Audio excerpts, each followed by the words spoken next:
Olá, sejam muito bem-vindos ao curso de História Geral. Esta é a nossa primeira aula introdutória, em que eu gostaria de mostrar aos senhores os pontos principais desta nossa longa jornada. Por que eu proponho um curso como este?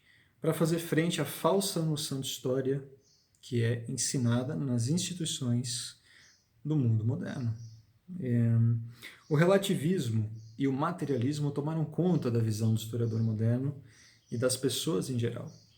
Tudo isso graças ao humanismo, a religião do homem, essencialmente liberal. O humanismo é fundante da modernidade. A modernidade veio do seio da cristandade, não foi um golpe externo, mas veio do seio da cristandade. E é nisto que estamos envolvidos atualmente. A pedagogia moderna rejeita a verdade em prol de uma falsa noção de verdade. Mas percebam uma coisa, eu falei materialismo, não falei ateísmo. Eu faço aqui uma diferenciação básica, uma diferenciação útil para o segmento, para a sequência do nosso curso. O materialista é aquela pessoa que pode acreditar em Deus, ou pode não acreditar. A sua vida é essencialmente ordenada para a imanência, para os bens terrenos. Ainda que a pessoa vá à igreja, ainda que ela diga que acredita em Deus, sua vida é essencialmente ordenada aos bens deste mundo. Ela se perde, basicamente, no meio dos bens materiais. O ateísmo já é um conceito um pouco mais específico, O ateu rejeita a ordem sobrenatural. Aquilo que escapa à sua razão vai ser rejeitado.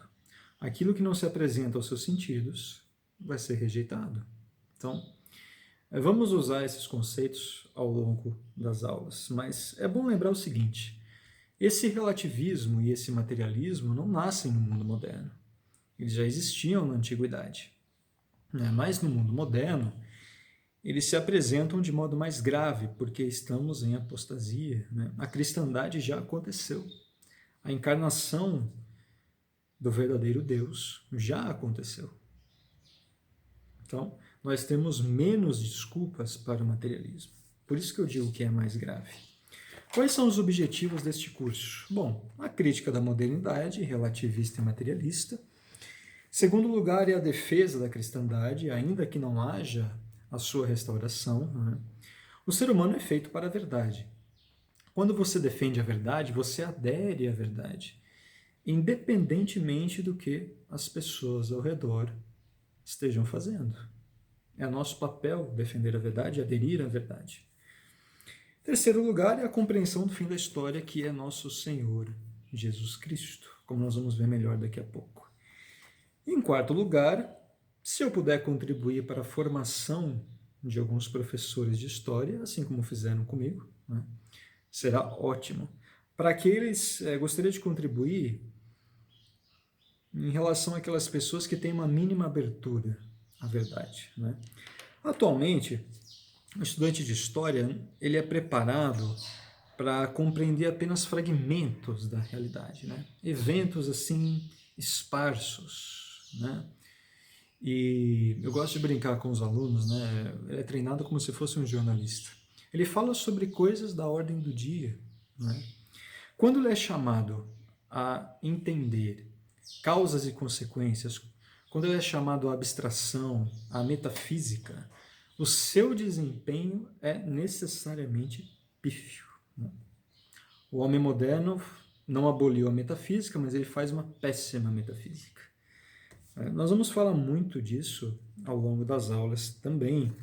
Você entra em sala de aula hoje, no ensino básico, no ensino na graduação, os professores vão usar um monte de conceitos abstratos, sem nenhuma definição objetiva. Eu demorei para começar a perceber isso lá na universidade.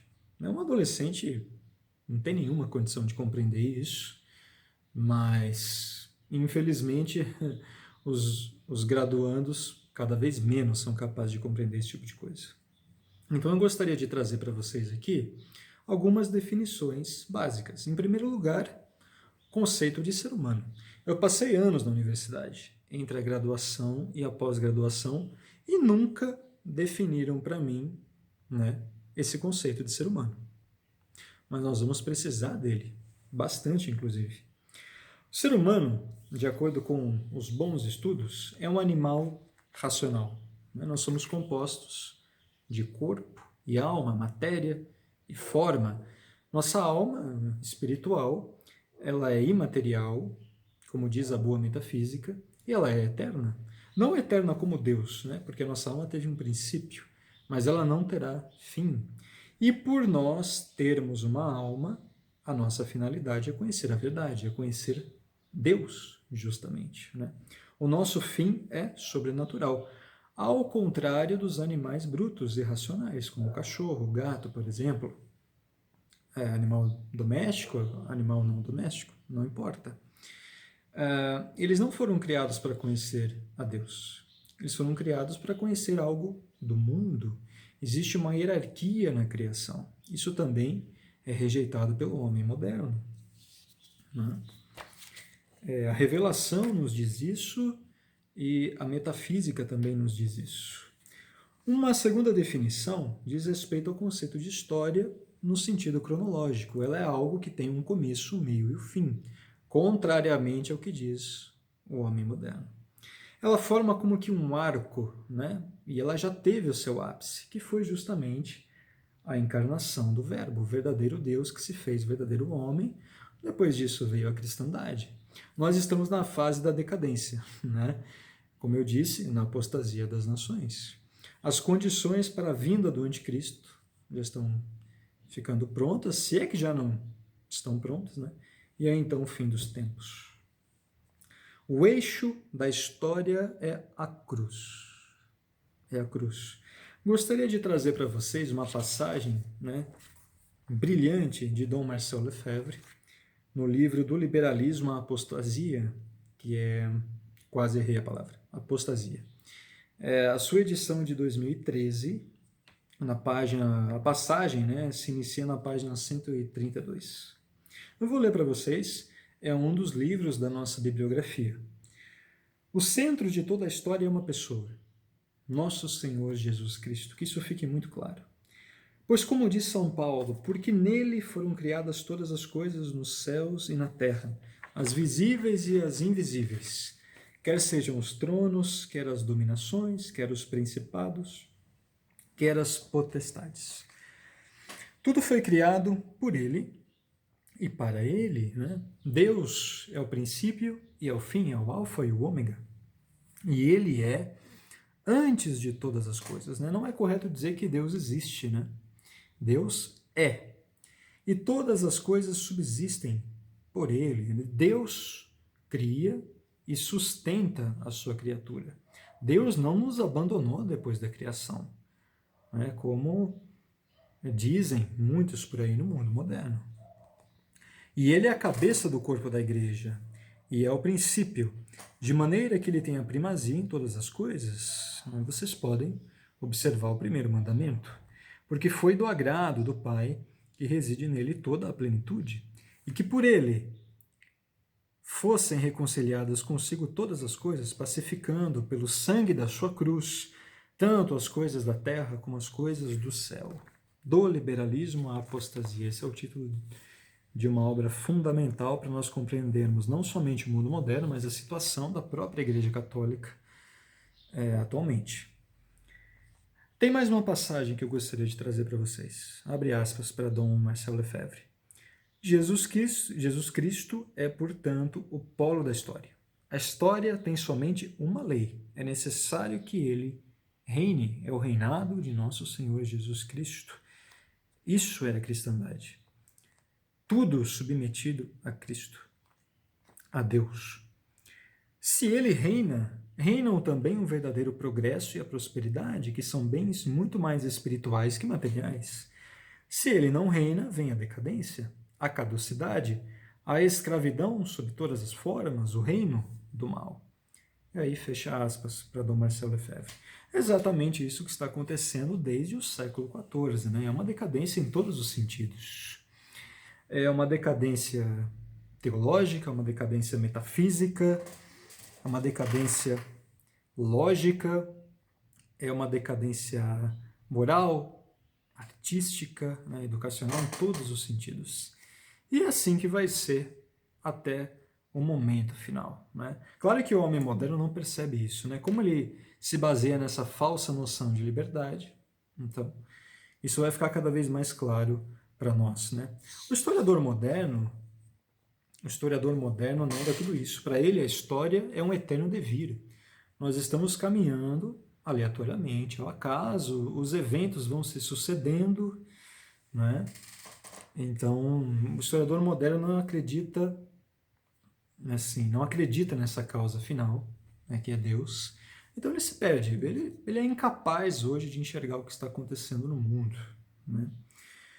Agora, a história enquanto disciplina, que seria um terceiro conceito. Né? A história enquanto disciplina é serva da política. Ela é muito importante como serva da política, mas não é mais importante do que a teologia sagrada, do que a metafísica. Né? Nós devemos reconhecer o seu lugar. É muito interessante porque quando você entra em uma universidade, vão te convencer de que você é capaz de fazer um raciocínio crítico. Você é capaz de compreender a realidade, o que é totalmente falso. Eu ia falar fácil, né? É totalmente falso, pessoal. Nós não aprendemos raciocínio crítico na universidade, muito menos no ensino básico, né? É uma falsa noção que você adquire ali.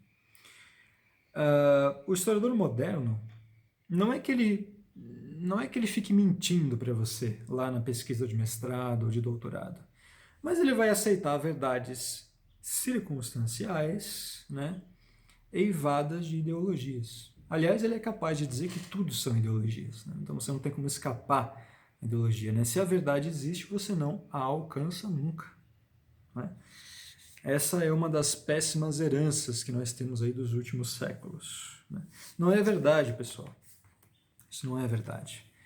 É por isso que os historiadores criaram as vertentes historiográficas, né? Que é uma junção de interpretações, né, dos eventos históricos. Aí você vai ter um marxista, como eu falei, você vai ter um liberal, você vai ter um positivista, né? Você vai ter aquele que a gente chama de pós-moderno, né? É uma bagunça toda. Eu vou mostrar para vocês cada um desses movimentos nas devidas aulas, né? Esta aqui é uma introdução válida para que nós tenhamos essas discussões mais basilares. A cada aula nós vamos ter uma bibliografia. Eu vou mostrar para vocês durante a gravação da aula, né? E vai ficar tudo registrado também na descrição das aulas, né? Os senhores podem me fazer sugestões, elas são muito bem-vindas, né? Eu acredito em grande parte dos senhores, né, para isso. Eu não sei exatamente quantas aulas faremos, mas nosso percurso é longo, nós vamos passar por todas as fases da história, a Antiguidade, vamos passar pela Idade Média, pela Idade Moderna, e eu acredito que vamos parar mais ou menos ali na Segunda Guerra Mundial ou após a Segunda Guerra Mundial, né? É um curso panorâmico, o que não quer dizer que será um curso superficial, muito pelo contrário. Mas se os senhores querem cursos específicos, por exemplo, curso sobre a Revolução Francesa, né, aí nós devemos fazer isso de modo à parte. Nós vamos tratar dos principais eventos da história aqui, e não foram poucos, muito pelo contrário, né. Eu também não sou o único a participar dessa iniciativa, né?